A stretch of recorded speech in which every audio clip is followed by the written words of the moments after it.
Ella es médica y cirujana, egresada del Centro Universitario de Occidente de la Universidad de San Carlos de Guatemala, maestra en Ciencias Médicas con especialidad en Ginecología Obstetricia, egresada de la Universidad de San Carlos, subespecialista de Medicina Materno-Fetal en la Universidad de Procedencia, Centro Universitario de Ciencias de la Salud, en la ciudad de Guadalajara, México. Fue jefa de residentes de Ginecología Obstetricia en el Hospital Regional de Occidente y realizó estancias formativas de cirugía fetal también en el Hospital de Querétaro, en México, y ha sido coordinadora de las cohortes de la especialización de ultrasonido gineco-obstétrico, avalado por la Universidad de San Carlos y de la Asociación de Ginecología y Obstetricia en la filial noroccidente del país. Y también tiene certificaciones de Fetal Medicine Foundation sobre la realización de ultrasonografía. Y aparte también es miembro activo de la subsede de la Asociación de Ginecología Obstetricia de Guatemala, con su sede allá en Quetzaltenango. La doctora Diana Ambrosio nos va a hablar acerca de las pautas de control prenatal y de cómo realizar el ultrasonido de forma segura y adecuada en las pacientes obstétricas. Bienvenida, doctora, y gracias por estar con nosotros. El tiempo es tuyo.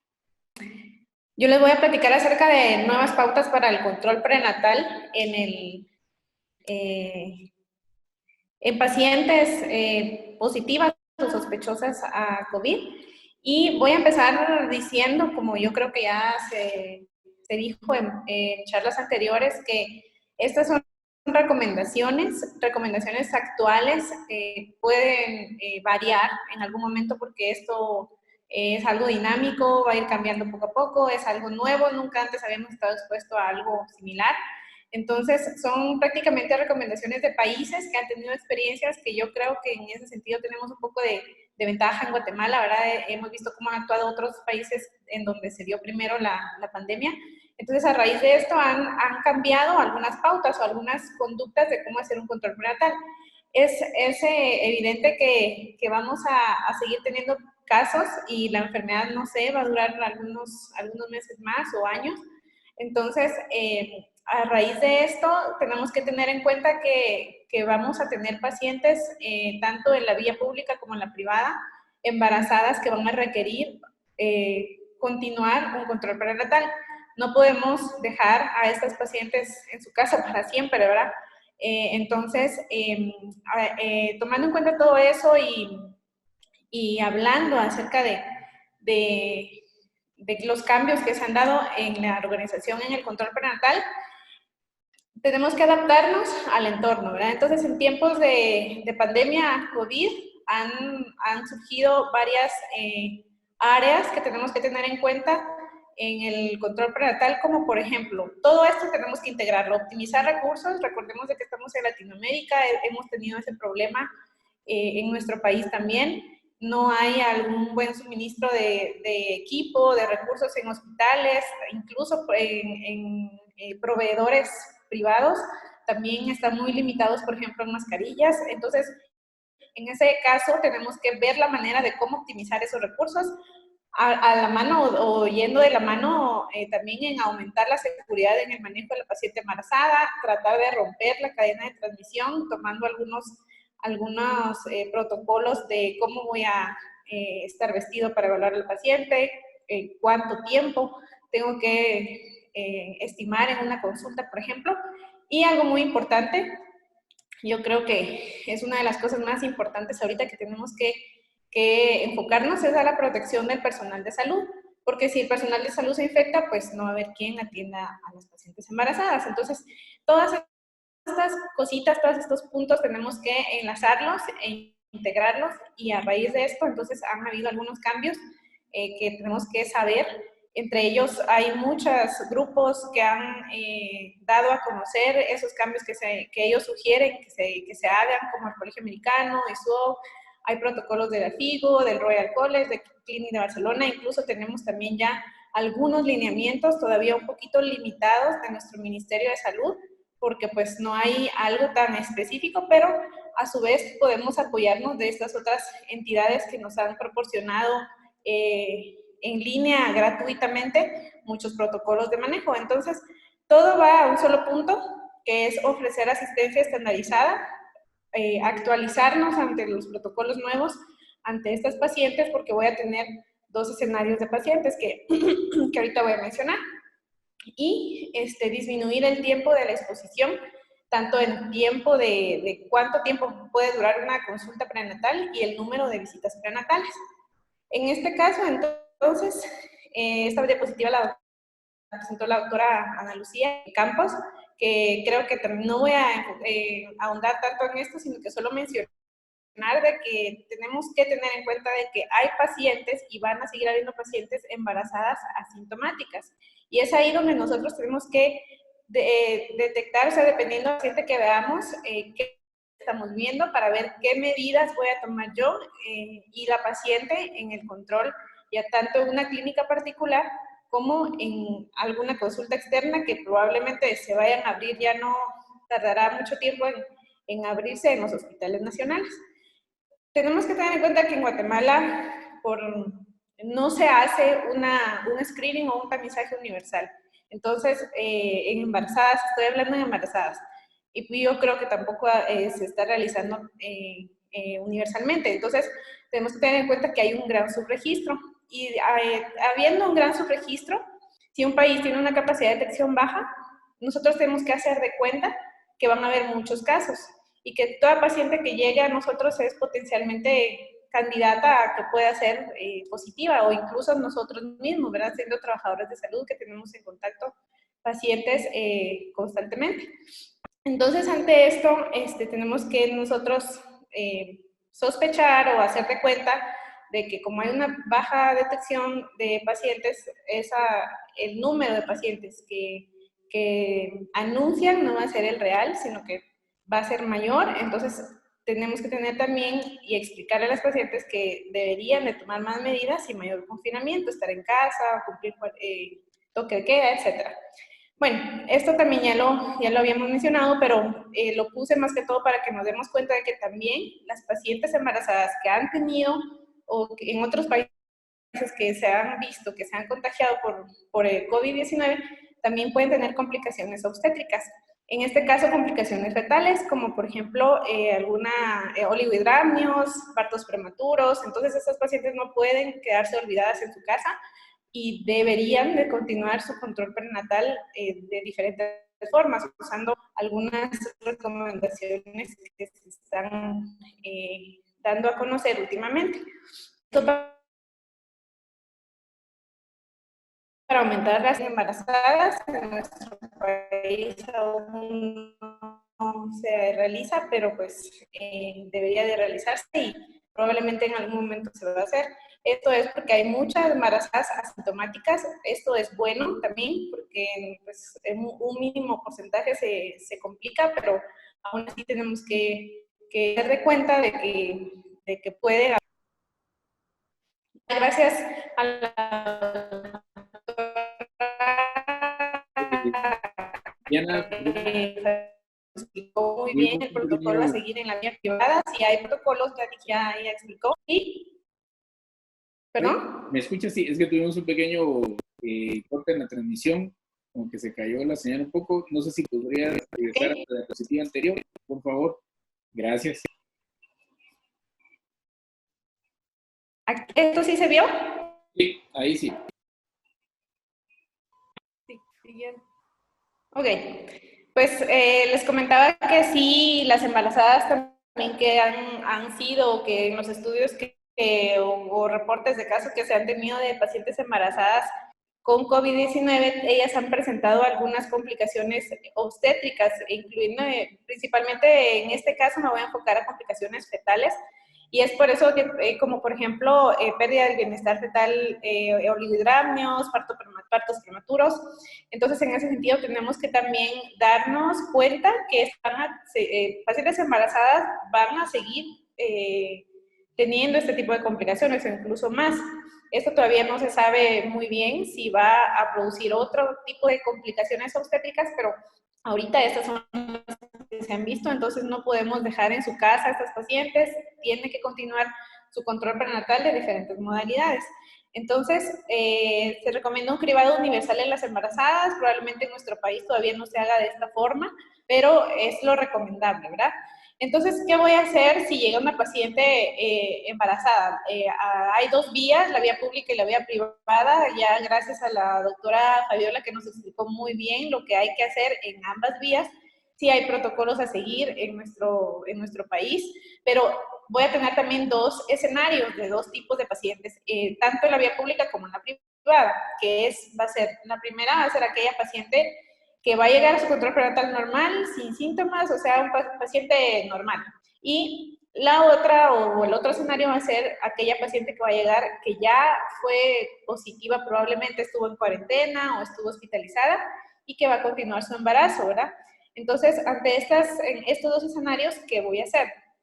Primero, tener en cuenta de que siempre va a haber un primer contacto, ya sea en las consultas externas que en algún momento se van a tener que abrir en los hospitales nacionales, que esperemos que todavía aún no para mejorar las medidas de contingencia, pero pues si en algún momento se llegan a abrir, van a llegar varias pacientes que probablemente hayan tenido la enfermedad y que hayan sido recuperadas o en la vía privada, ¿verdad? Entonces, el primer contacto de esta paciente generalmente es la enfermera de alguna consulta externa o secretaria, por ejemplo, de alguien de los que usamos vías privadas, y esto me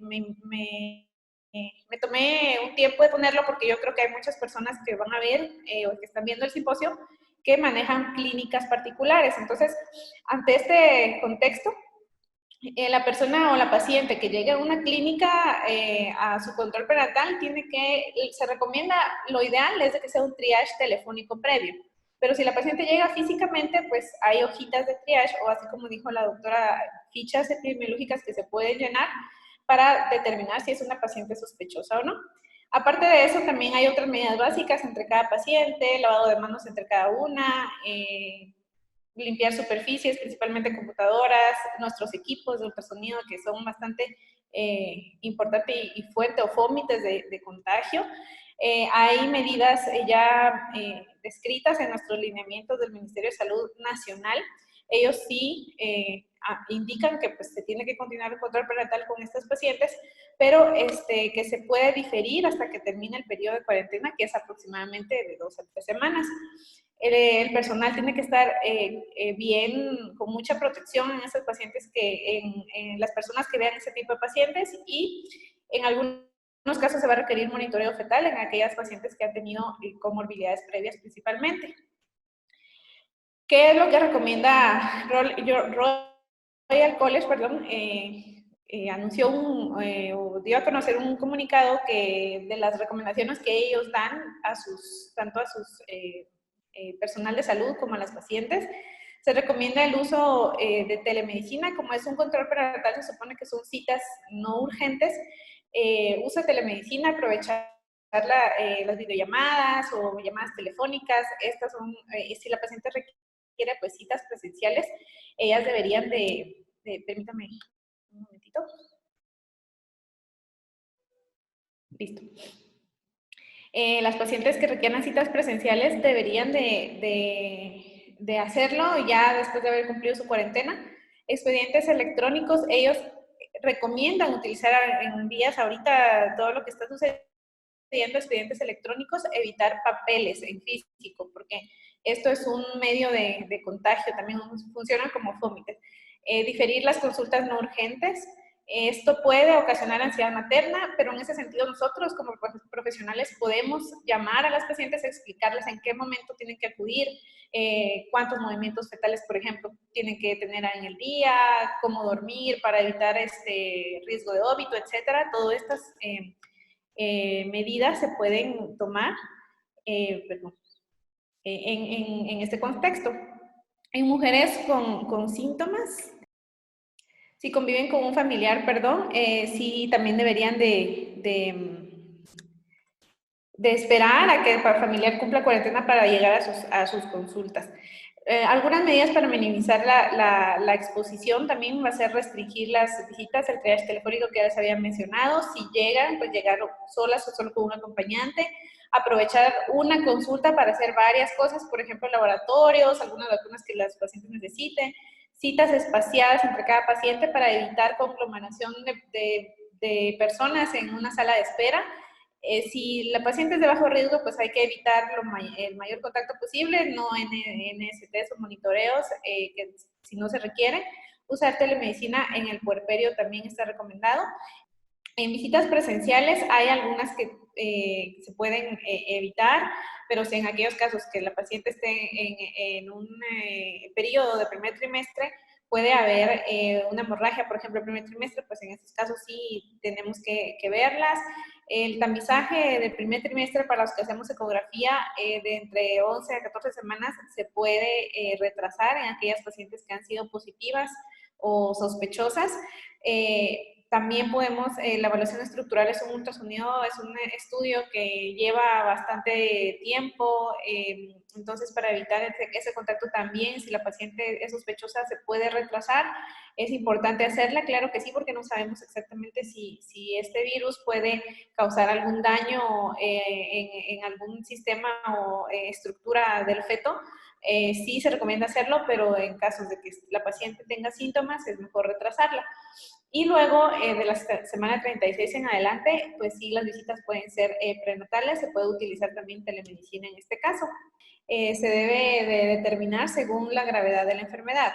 Esta sea leve, que haya sido moderada o grave, que hayan estado hospitalizadas y que sean recuperadas estas pacientes. Entonces, aquellas pacientes que tuvieron o tienen una enfermedad leve, se recomienda autoaislamiento, llamadas telefónicas constantes, reanudar el control prenatal de 14 a 20 días, 4 semanas recomienda el hospital, según el protocolo del Hospital Clínic de Barcelona.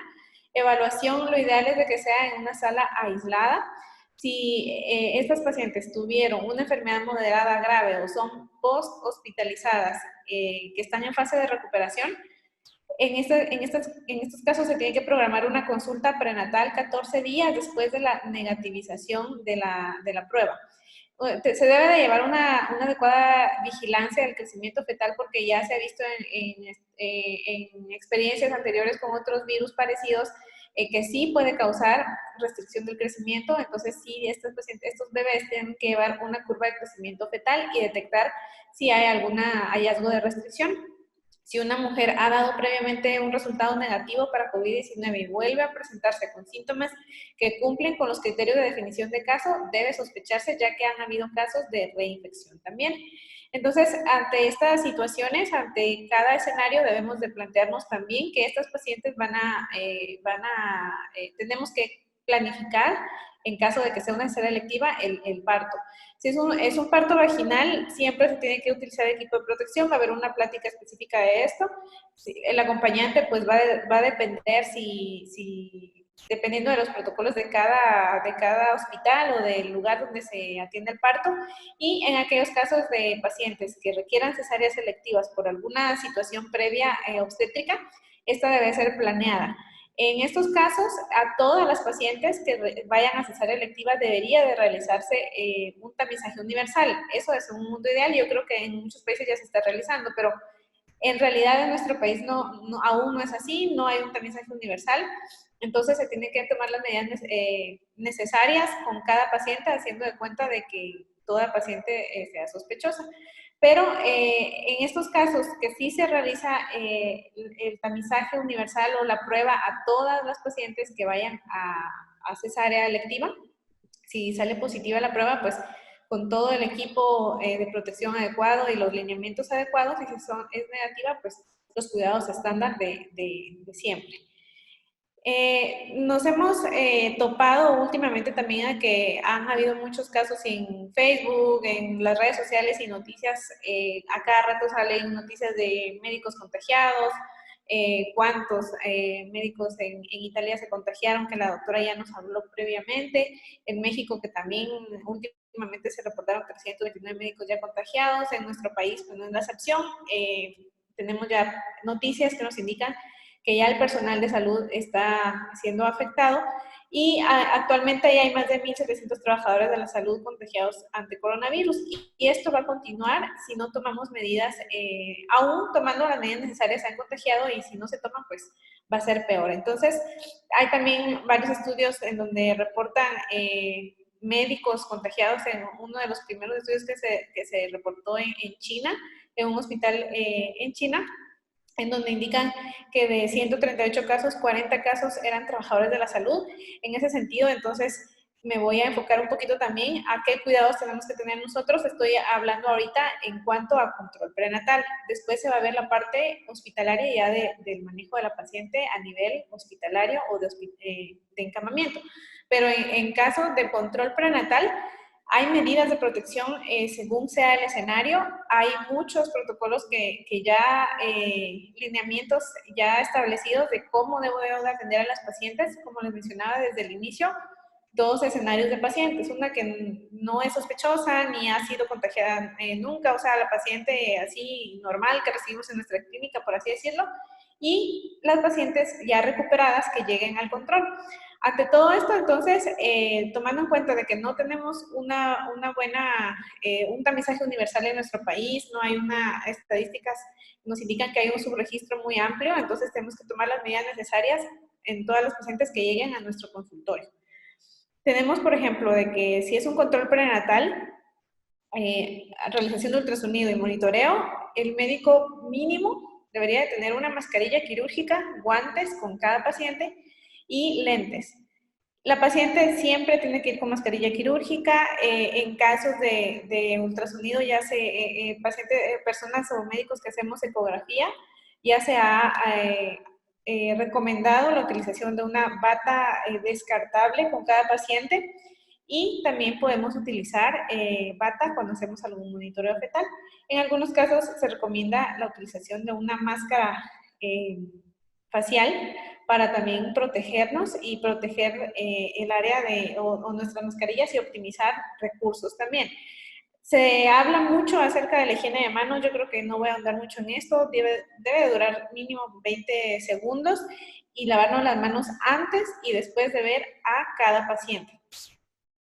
¿Qué tipo de mascarillas voy a usar? Pues va a ser según el caso. Si es un control prenatal habitual en nuestro consultorio, que no sean pacientes sospechosas ni que hayan sido positivas, pues mascarilla quirúrgica la paciente y el médico, y todo el equipo de protección que mencionó en la diapositiva anterior. Pero si ya son pacientes que ya están en fase de recuperación o han sido positivas en algún momento o sintomáticas, esto es más que todo a nivel hospitalario, pues se recomienda las mascarillas N95 en estos casos, que la diferencia de estas va a ser de que la quirúrgica que voy a usar en un control prenatal habitual, que va a tener la paciente y el médico, evita contagiar. O sea, la protección va a ser de adentro hacia afuera. En cambio, la N95 evita que nos contagiemos. O sea, la protección va a ser de afuera hacia adentro, y tenemos que estar seguros de que sean también mascarillas certificadas. Si cada una va a traer, debería de traer en estos cuadritos donde se ve una R y una NR, quiere decir cuáles pueden ser reutilizables, y NR quiere decir no reutilizables. Eso también es muy importante que veamos en nuestro equipo de protección, para que nosotros sepamos si podemos utilizar o solo es de un uso la mascarilla. Y en aquellos casos, las pacientes deberían de llevar mascarillas quirúrgicas siempre. Aquí mencionan igual pacientes y médicos en consultas, en controles prenatales, los dos con mascarillas quirúrgicas, y en aquellos casos de pacientes positivas, paciente con mascarilla quirúrgica y médico con mascarillas N95 certificadas. Puse esta diapositiva porque en Latinoamérica nos encontramos actualmente, yo creo que aún seguimos en ese ambiente de que ha habido, suministro ha estado muy limitado a nivel hospitalario, incluso a nivel privado, ¿verdad? Los proveedores han tenido muy poco suministro de equipo. Entonces, ante esta situación, tenemos que ver la manera de optimizar recursos, siempre y cuando estos se puedan, también nos garanticen una protección al optimizarlos o al reutilizarlos. Entonces, tenemos que saber, o si por ejemplo no tenemos un adecuado suministro, nosotros vamos a usar extendidamente o por mucho tiempo las mascarillas. Entonces, si vamos a utilizar una mascarilla con varios pacientes, tenemos que tener también otras protecciones o saber qué mascarilla tengo que usar. La CDC recomienda que sean mascarillas con elástico y no de las que tienen las como banditas que se amarran en la parte de atrás de la cabeza y en el cuello. Estas que se ven en la primera imagen no se recomienda porque indican de que si se utiliza ese tipo de mascarillas hay más probabilidad de que se toquen para desatarlas, o que sea, como es más largo el material, sea más área de contagio o fómite. En cambio, las otras con elástico son más cómodas, duran más tiempo en el lugar adecuado, no se aflojan, y esas son las que más se recomiendan. También se ha agregado utilizar una máscara facial para agregarle protección a mi mascarilla, que probablemente la voy a tener que usar con varios pacientes en un solo día.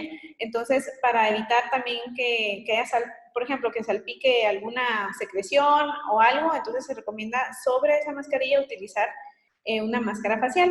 Al igual que eso, pues más adelante se va a mencionar, pero en pacientes positivas hay personas que se han puesto la N95 y sobre la N95 utilizar una quirúrgica que también agrega protección a mi mascarilla N95, más que todo aquellas que van a ser reutilizables.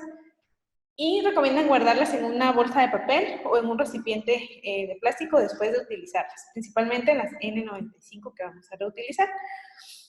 Esto lo quise poner porque fue un reporte o un estudio que realizaron en la Universidad de California, en donde determinaron si las mascarillas N95 se podían volver a reutilizar. Las que traen la R de reutilizables, las utilizaban y luego las desinfectaban con diferentes sustancias. Entre ellos estaba el peróxido de hidrógeno, varias formas como irradiación ultravioleta o un calor seco a grados altos, hasta 70 grados, y se dieron cuenta, hicieron una comparación entre cada forma de desinfección o de descontaminación, perdón. La descontaminación con peróxido de hidrógeno y radiación UV determinó que se puede utilizar hasta 3 veces la mascarilla.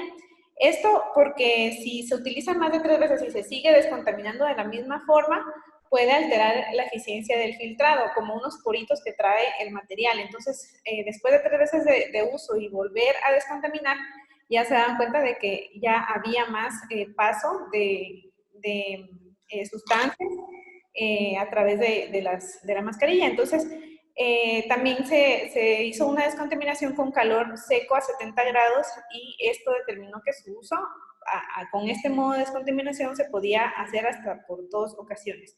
Entonces, esto es bueno saberlo porque ante la escasez, pues hay que ver algunos recursos para volver a utilizar. Deben ser mascarillas que hayan sido certificadas y esa es una de las formas que nos pueden ayudar a optimizar recursos.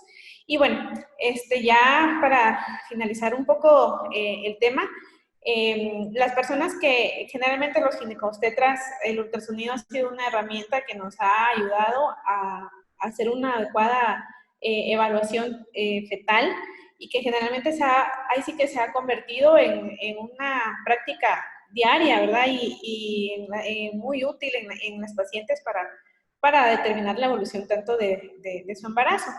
Entonces, es inevitable no realizar ultrasonidos actualmente.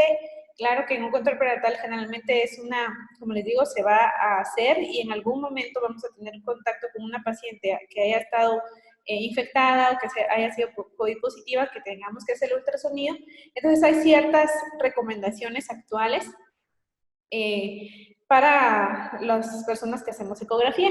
Entonces, sí, realizar ultrasonido se supone o se ha dicho que es un riesgo porque está un contacto muy estrecho con la paciente, a menos de 2 metros. Se le pide a la paciente que inhale, que exhale, incluso a veces puede presentar tos. Ambientes con poco aire, si hay aire acondicionado en el consultorio se prefiere no utilizarlo. La duración de ultrasonido principalmente en aquellos embarazos múltiples o hablemos en general de obstétricos, pero también personas, los radiólogos que están en contacto con otro tipo de pacientes también que pueden en algún momento tener síntomas. Entonces, todos estos factores han hecho de que la realización de una práctica de ultrasonido sea un poco más riesgosa por tener un contacto muy directo con el paciente. Entonces, ante estas condiciones, se recomienda que si la paciente es sintomática o sospechosa, pues la evaluación se retrase y si es necesario realizarlo, que no dure más de 15 minutos. O sea, de que si la paciente en el momento tiene una enfermedad activa y tenemos que hacerle un ultrasonido por alguna razón, que la evaluación no sea más de 15 minutos. Si hace ultrasonido, lo ideal es de que tenga una mascarilla N95 con una máscara facial y una cosa muy entre cada paciente. No cualquier sustancia se tiene que usar porque daña los equipos y puede dañar los transductores. Cada equipo trae un manual donde ahí debería de las sustancias que están recomendadas para hacer esta limpieza, pero pues si no tenemos ya el manual, porque a veces ya no lo guardamos, pues se puede usar, o sea, recomendado la utilización de amonio cuaternario o hipoclorito de sodio. El hipoclorito de sodio no es tan efectivo, aparentemente, según lo que sea los reportes que he leído, pero el amonio cuaternario sí. Y así es como debíamos de realizar un ultrasonido. Evaluación Doppler, si es necesario, pues sí se tiene que hacer. Se puede espaciar en aquellas pacientes que estén con síntomas. La exploración morfológica detallada o el ultrasonido estructural está indicado realizarlos en aquellas pacientes que han tenido infecciones en primer trimestre, porque ante las dudas que han surgido, no se sabe, no hay casos suficientes como para decir no causa teratogenicidad, pues eso todavía no se sabe. Entonces, sí está indicado realizar una evaluación estructural en aquellas pacientes que tuvieron la infección en primer trimestre. Y el seguimiento ecográfico va a depender de acuerdo a hallazgos encontrados y de acuerdo al estado de la paciente, ¿verdad? Y ya para finalizar, pues cómo voy a hacer la preparación y limpieza de los equipos. Hay guías para todo, ISO ha sacado una guía de cómo voy a limpiar mi equipo. Se dice de que el virus, si existe o si se deposita en la superficie del equipo de ultrasonido, puede durar ahí hasta 48 a 96 horas. Entonces, en ese caso, tengo que limpiar equipo entre cada paciente. Paciente que veo, de una vez limpiar el equipo. Y recomiendan, hay también otras recomendaciones en estos protocolos que están muy sencillos y ya están en español también, ya se tradujeron. Y ellos recomiendan utilizar papel protector en camilla en lugar de sábanas, usar solo transductores necesarios, no hacer los ultrasonidos 3D, 4D y pues eso que no son necesarios en estos pacientes, limpiar con desinfectantes compatibles con el equipo, donde hasta dicen que tenemos que saber dónde voy a desechar la basura en una paciente que haya llegado con síntomas. Que el personal que recoge esa basura tiene que tener también equipo de protección, que voy a usar para la desinfección. Todo esto está en estos protocolos, no me voy a extender mucho en esto porque lo podemos encontrar gratuitamente en línea. Y solo para acordarnos de que en nuestra clínica o en nuestros consultorios, consultas externas, pues hay áreas en donde el virus puede durar hasta días, como el plástico, por ejemplo, en las sillas, en los guantes quirúrgicos. Con cada paciente tenemos que cambiarnos guantes. O sea, el equipo de protección lo ideal es de que sea desechable con cada paciente. Entonces, son algunas recomendaciones y medidas que quería mencionarles y pues únicamente. Muchas gracias.